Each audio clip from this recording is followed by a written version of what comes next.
மயிலாடுதுறை மாவட்டம் முட்டம் கிராமத்தில் சாராய விற்பனையை தட்டி கேட்டதால் ஏற்பட்ட முன்விரோதம் காரணமாக கல்லூரி மாணவர் மற்றும் இளைஞரை கொன்ற சாராய வியாபாரிகள். இளைஞர்கள் படுகொலை செய்யப்பட்டதை கண்டித்து மயிலாடுதுறை கும்பகோணம் சாலையில் உறவினர்கள் மறியல் போராட்டம் நடத்திய நிலையில் சாராய வியாபாரிகளுக்கு ஸ்டாலின் அரசின் காவல்துறை உடந்தையாக இருப்பதாக குற்றச்சாட்டு.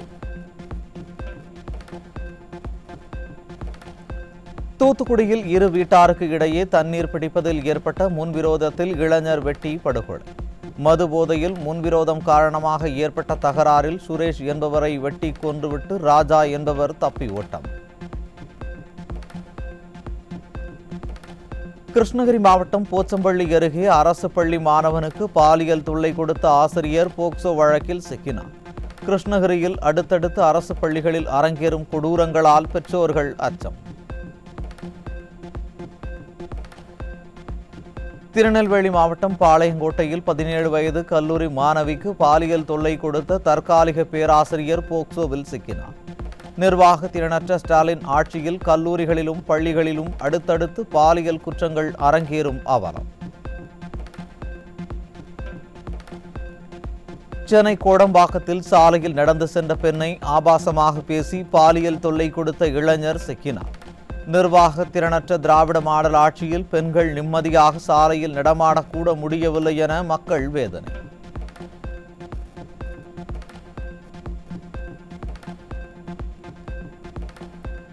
செங்கல்பட்டு மாவட்டம் கல்பாக்கத்தில் சிறுமிகளுக்கு பாலியல் தொந்தரவு கொடுத்த கல்பாக்கம் அணு ஆராய்ச்சி மைய மத்திய அரசு ஊழியர் சிக்கினார்.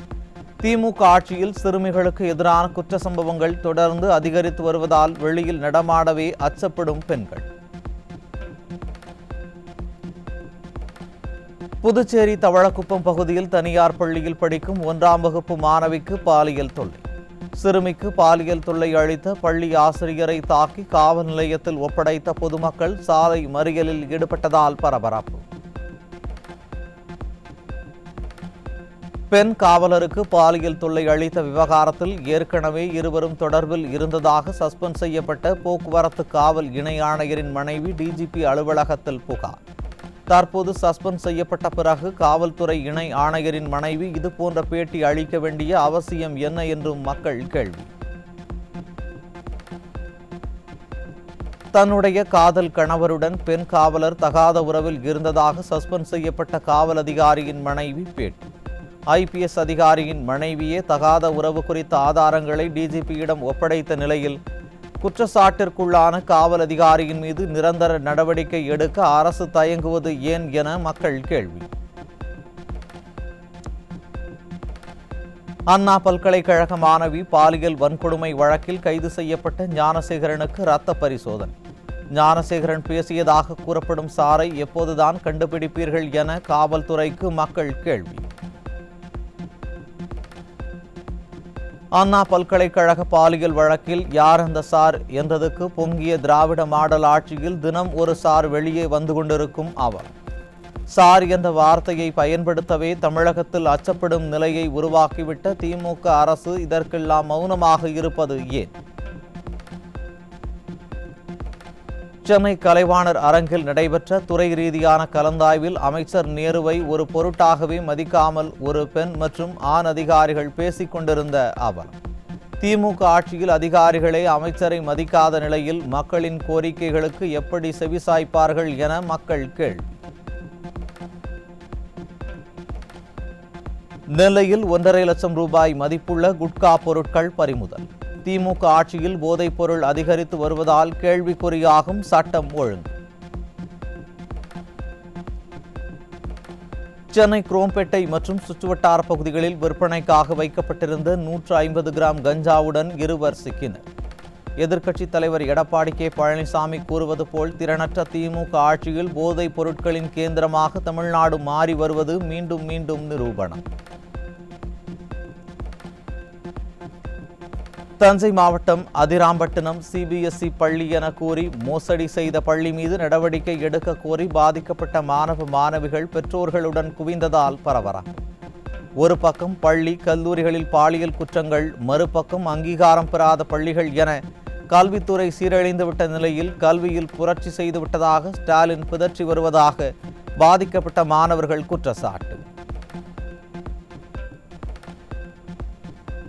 அரியலூர் மாவட்டம் ஜெயங்கொண்டம் அருகே வீட்டின் பூட்டை உடைத்து 100 பவுன் தங்க நகை, பணம், வெள்ளி கொள்ளை. திமுக ஆட்சியில் காவல்துறை கும்பகர்ண தூக்கத்தில் இருப்பதால் பட்ட பகலிலேயே கொள்ளை சம்பவம் அரங்கேறுவதாக மக்கள் குற்றச்சாட்டு. தமிழகத்தின் பல்வேறு பகுதிகளில் திமுக அரசுக்கு எதிராக ஜாக்டோ ஜியோ அமைப்பினர் கண்டன ஆர்ப்பாட்டம். திமுக அரசு அளித்த தேர்தல் வாக்குறுதிப்படி பழைய ஓய்வூதிய திட்டத்தை அமல்படுத்த வேண்டும் உள்ளிட்ட கோரிக்கைகளை வலியுறுத்தி ஆசிரியர்கள் கோஷம். திருப்பூர் மாவட்டம் காங்கேயத்தில் தெருநாய்கள் கடித்து பலியான ஆடுகளுக்கு இழப்பீடு வழங்க கோரி 2வது நாளாக சாலை மறியலில் ஈடுபட்ட விவசாயிகளை குண்டுக்கட்டாக கைது செய்த விடிய அரசின் ஏவல்துறை. திமுக அரசு விவசாயிகளுக்கான அரசு, நானும் டெல்டாக்காரன் தான் என்று வெற்று விளம்பரம் பேசிய ஸ்டாலின் இப்போது கும்பகர்ண தூக்கத்தில் இருக்கிறாரா என மக்கள் கேள்வி.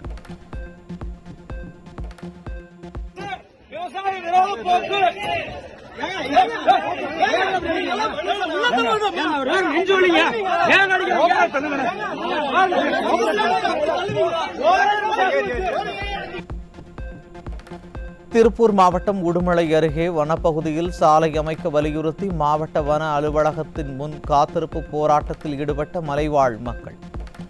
நிர்வாகத்திறனற்ற திமுக அரசுக்கு எதிராக கூட்டணியில் இடம்பெற்றுள்ள கம்யூனிஸ்ட் கட்சியே போராட்டம் நடத்தும் அவலம். கடந்த சில நாட்களாக தமிழகம் மற்றும் புதுச்சேரியில் சில இடங்களில் இயல்பை விட 4 டிகிரி செல்சியஸ் வரை வெப்பம் உயர்ந்துள்ளதாக வானிலை ஆய்வு மையம் தகவல்.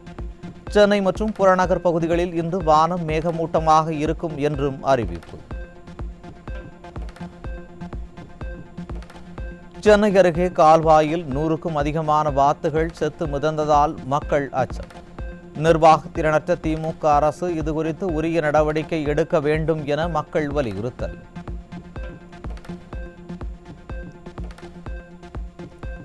தாம்பரம் மாநகராட்சி புதிய வளாகத்தில் கட்டப்பட்ட கடைகளில் கடை அமைக்க விற்பனையாளர்கள் ஆர்வம் காட்டாத அவலம். இதுதான் திமுக ஆட்சியில் உள்ளாட்சியில் நல்லாட்சியா என ஸ்டாலினுக்கு மக்கள் கேள்வி.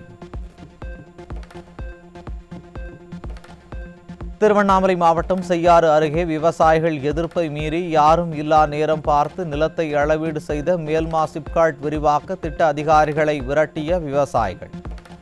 மக்கள் விரோத திமுக அரசு கொள்ளைப்புறமாக விவசாயிகள் நிலத்தை அளவீடு செய்வதாக குற்றச்சாட்டு. ராமநாதபுரம் மாவட்டம் தொண்டியில் அங்கன்வாடி மைய கட்டிடம் பராமரிப்பின்றி சேதமடைந்து காணப்படும் அவலம். குழந்தைகள் கல்வியின்றி அவதியடைந்து வரும் நிலையில் புதிய கட்டிடம் கட்ட வேண்டும் என மாவட்ட நிர்வாகத்திற்கு மக்கள் வலியுறுத்தல்.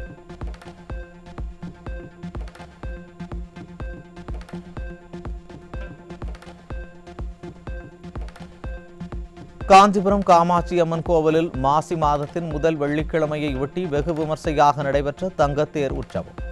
ஓம் சக்தி பராசக்தி என கோஷமிட்டு காஞ்சி காமாட்சி அம்மனை தரிசித்த பக்தர்கள்.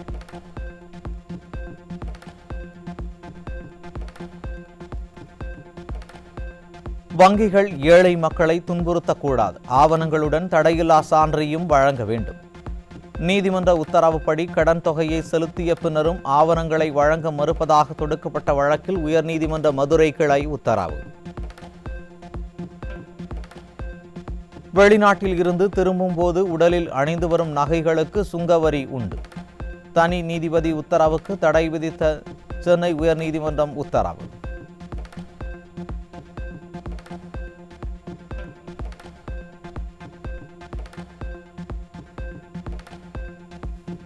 கோவையில் ஆன்லைன் வர்த்தகத்தில் லாபம் ஈட்டித் தருவதாக கூறி 15.50 லட்சம் ரூபாய் மோசடி. திமுக ஆட்சியில் காவல்துறை மீது சிறிதும் பயமில்லாததால் மோசடி பேர்வழிகள் தொடர்ந்து அதிகரித்து வருவதாக மக்கள் குற்றச்சாட்டு. பாதுகாப்பு தொடர்பான உள்நாட்டு திட்டங்களை மாற்றியமைத்து அதானிக்கு பாகிஸ்தான் எல்லையில் நிலம் தந்த மைனாரிட்டி பாஜக அரசு. அதானி குழுமத்திற்கு பெரும் லாபம் ஏற்படுவதுடன் இதன் மூலம் பாதுகாப்பு புலனாய்வில் மோசமான விளைவுகள் ஏற்படும் என பாதுகாப்பு வல்லுநர்கள் எச்சரிக்கை.